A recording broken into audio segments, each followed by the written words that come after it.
नमस्कार, मैं हूं प्रेम शंकर सिंह और आप देख रहे हैं मन कही। बिहार में चुनाव है और रोज नए नए डेवलपमेंट हो रहे हैं। गृह मंत्री अमित शाह 2 दिनों के दौरे पर बिहार में थे। आज उनका दौरा खत्म हो गया। 4 बड़ी बातें हुई। एक एक करके मैं वो बातें आपको बताऊंगा, फिर उसका मतलब भी आपको समझाने की कोशिश करूंगा। सबसे पहले तो ये कि उम्मीद ये जताई जा रही थी कि हो सकता है अमित शाह नीतीश कुमार को लेकर कुछ बात कहेंगे, जैसे कि क्या वो एनडीए का नेतृत्व संभाल पाने की स्थिति में है या नहीं, उस पर कुछ स्थिति साफ करेंगे, पहला। दूसरा, क्या एनडीए का जो सीएम चेहरा होगा वो नीतीश कुमार का ही चेहरा होगा या कोई और होगा। इस पर उन्होंने बहुत कुछ नहीं कहा और जिस तरीके से वहां पर मीटिंग्स हुई, बातचीत हुई, रैली हुई, उससे मतलब ये निकाला जा रहा है कि एनडीए का अगर कोई नेता है तो वो क्रिस्टल क्लियर है कि वो नीतीश कुमार ही होंगे और चुनाव जीतने के बाद फिलहाल अगर यही स्थिति रही तो वो सीएम बनेंगे नीतीश कुमार। एक दूसरी सबसे बड़ी बात हुई कि जो एनडीए की एक बैठक होनी थी, वो एनडीए की जो बैठक थी वो करीब 15 मिनट की बैठक हुई। उस बैठक में बहुत कुछ ज़्यादा बातचीत नहीं हुई। अभी इसका सीधा मतलब यह है कि अमित शाह का जाना एक माहौल बनाना था। मैं कह रहा था आपको कल भी अपने एक वीडियो में कि अमित शाह सिर्फ इसलिए जा रहे हैं कि चुनाव कैसे लड़ना है, किस मोड पे जाना है और एजेंडा क्या रहने वाला है, उसको सेट करना पड़ता और वो एजेंडा उन्होंने रैली में सेट कर दी। यानी कि एनडीए की बैठक में तमाम पार्टियां वहां पर बैठी रहीं, उनके नुमाइंदे, उनके नेता बैठे रहे, बातचीत हुई, फोटो सेशन हुआ और उस फोटो सेशन के बाद मीटिंग खत्म हो गई। 2, तीसरी सबसे बड़ी बात, रैली जो गोपालगंज में अमित शाह ने किया, उस रैली में लालू यादव टारगेट पर रहे, उनका परिवार टारगेट पर रहा अमित शाह के।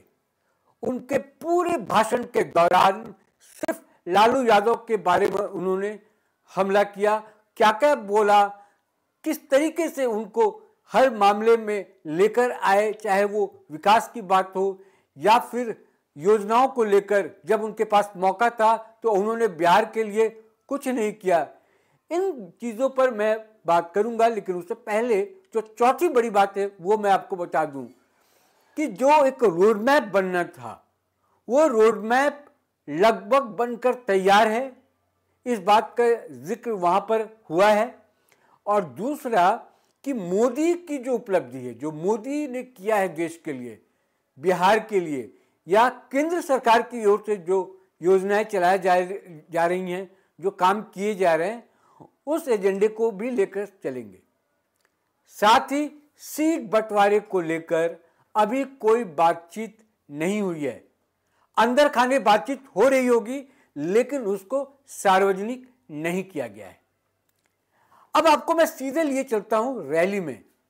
अमित शाह ने अपने रैली के दौरान जो बातें कही वो सीधा सीधा हमला सिर्फ लालू प्रसाद यादव पर हुआ। हालांकि उनके पूरे परिवार पर उन्होंने कहा, लेकिन टारगेट जिसको कहते हैं वो लालू जी ही रहे। हालांकि एक्टिव राजनीति में अभी लालू यादव नहीं है। उन्होंने अपना सक्सेसर एक तरीके से घोषित कर दिया है कि तेजस्वी यादव ही आरजेडी को आगे चलाएंगे और अगर आरजेडी की सरकार बनती है चुनाव जीतने के बाद तो उनका मुख्यमंत्री जो होगा आरजेडी का वो तेजस्वी यादव ही होंगे। तो उस हिसाब से अगर देखा जाए तो अमित शाह को टारगेट पर तेजस्वी यादव को लेना चाहिए था, लेकिन उन्होंने लालू यादव को टारगेट पर लिया। वजह साफ है इसके पीछे, क्योंकि जो 90 के बाद की राजनीति हुई, यानी 15 साल की जो राजनीति लालू यादव ने बिहार में किया, उसमें जो जंगल राज कही जाती है कि वो जमाना, वो जो राज लालू ने बिहार पर किया वो जंगल राज की तरह था। लूटपाट, चेन स्नैचिंग, बलात्कार, अपहरण जैसे संगीन वारदात होते थे और उसको अगर कोई पोषित करता था, उसको कोई पनपने में मदद करता था तो वो लालू यादव एंड उनकी टीम थी। अब उस वक्त, उस जमाने में उनके 2 साले भी बड़ा एक्टिव हुआ करते थे। हालांकि नहीं है। लेकिन आरजेडी में जो नेता थे, आरजेडी के जो टीम थी उनकी, आरजेडी के जो लोकल लेवल पे जो नेता थे, उनकी गुंडागर्दी उस जमाने में खूब हुआ करती थी। वो वाक्य आपको याद होगा कि बेटी की शादी में किस तरीके से वहां पर शोरूम के शोरूम लूट लिए जाते थे। नई नई गाड़ियों को शोरूम से उठाकर अपने इस्तेमाल में लिया जाता था और फिर वापस किया जाता था, कोई बोलने वाला नहीं था। वैसी स्थिति को लेकर अमित शाह ने कहा कि जंगल राज था।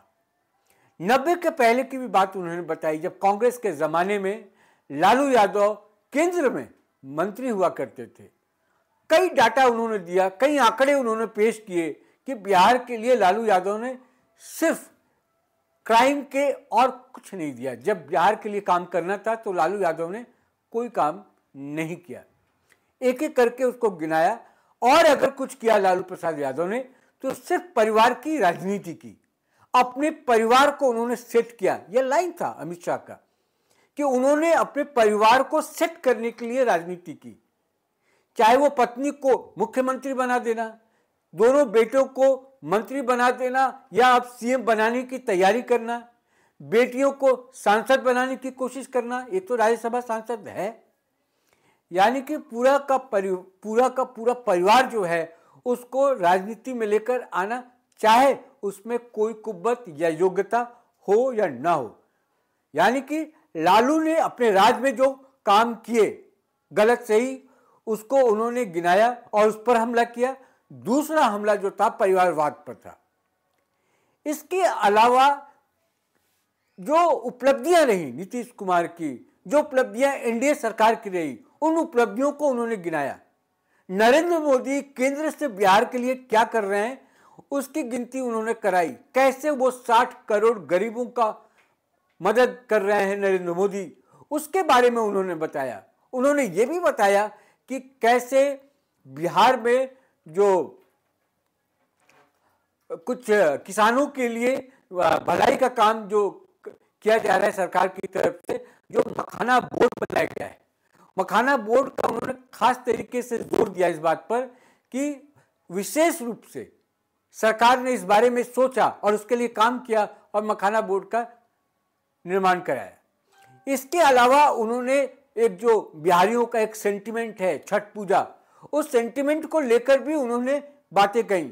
उन्होंने कहा कि बिहार के जो लोग बाहर रहते हैं, चाहे वो किसी भी राज्य में हों, और जहां खासकर बीजेपी की सरकार है और बिहार की जनसंख्या वहां पर है, जहां छठ पूजा की जाती है, उसके लिए भी किस तरीके से हमारी सरकार सजग रहती है, उसकी तैयारी करने में मदद करती है, और छठ पूजा को कैसे हम राष्ट्रीय और अंतर्राष्ट्रीय स्तर पर लेकर जा रहे हैं और उसकी महिमा को हम सम्मान देते हैं।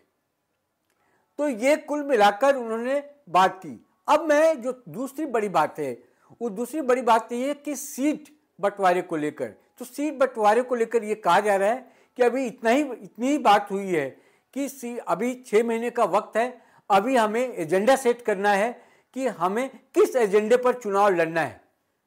तो इसका सीधा मतलब है, अगर अमित शाह के भाषण का मतलब निकालेंगे तो इसका सीधा मतलब ये है कि लालू पर सीधा हमला करना है, सीधा अटैक लालू पर करना है।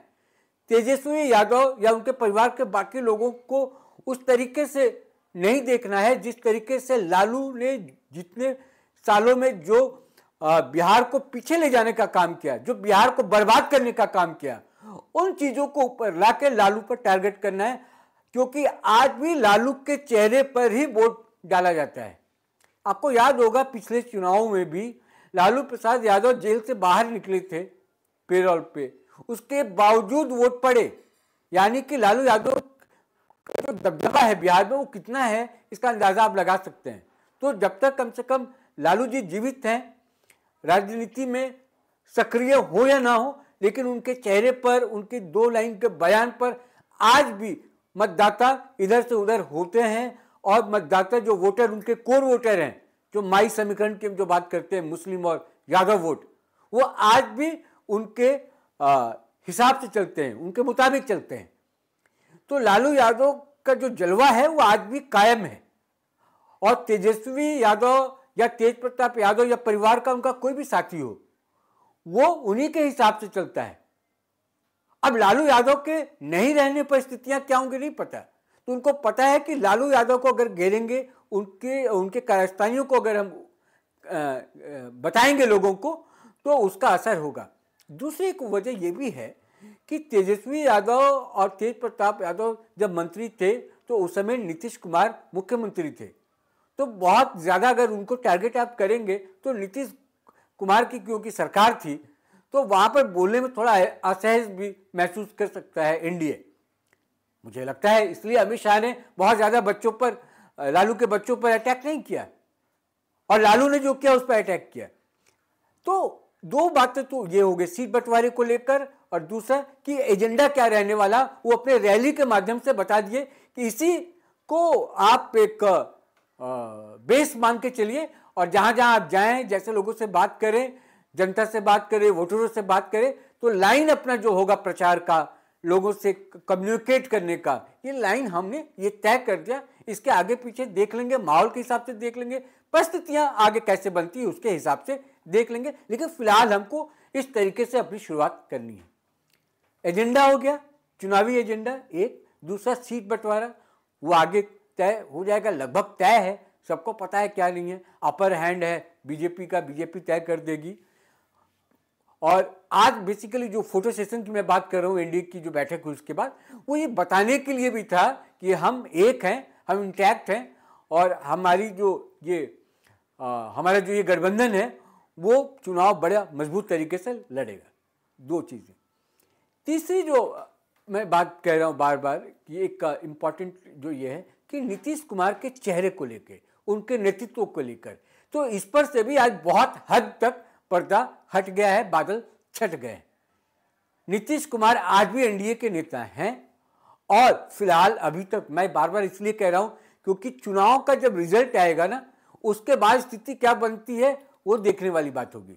लेकिन अभी की जो स्थिति है उस स्थिति के हिसाब से नीतीश कुमार ही अभी सीएम के भी चेहरे हैं, उनका भी चेहरा जो सीएम का चेहरा है वो नीतीश कुमार ही है, और एनडीए के नेता तो वो हैं ही। इनके नेतृत्व में चुनाव लड़ाई जाएगा, अगर अन्यथा कोई बहुत बड़ा ब्लंडर नीतीश कुमार की ओर से नहीं हो जाता है। क्योंकि नीतीश कुमार की जो मानसिक स्थिति है वो कहीं ना कहीं, मुझे तो लगता है पर्सनली, कुछ गड़बड़ है, वो पहले जैसे अब नहीं है, कुछ बेचैनी है उनमें, उनके अगर बॉडी लैंग्वेज को आप देखेंगे तो ऐसा लगता है। तो ये 4-5 बड़ी बातें हैं जिसको मैंने आपको बताया, इसका मतलब भी समझाया, इसका मतलब क्या है और आगे क्या हो सकता है, क्या होने की उम्मीद है। बाकी नजर बनाए रखेंगे कि अमित शाह के बाद और भी बड़े नेताओं को जाना है यहाँ पर बिहार में, धीरे धीरे कारवां आगे बढ़ता है, आते जाएगी, उसके बाद स्थितियां स्पष्ट हो जाएंगी। आज फिलहाल इस वीडियो में इतना ही। चलते चलते आपसे अनुरोध, सब्सक्राइब कर लीजिए मन कही को जिन लोगों ने नहीं किया है अभी तक, और जो लोग कर चुके हैं वो आप सीधे मन कही पर जाकर भी हमारे वीडियोस को देख सकते हैं। नमस्कार।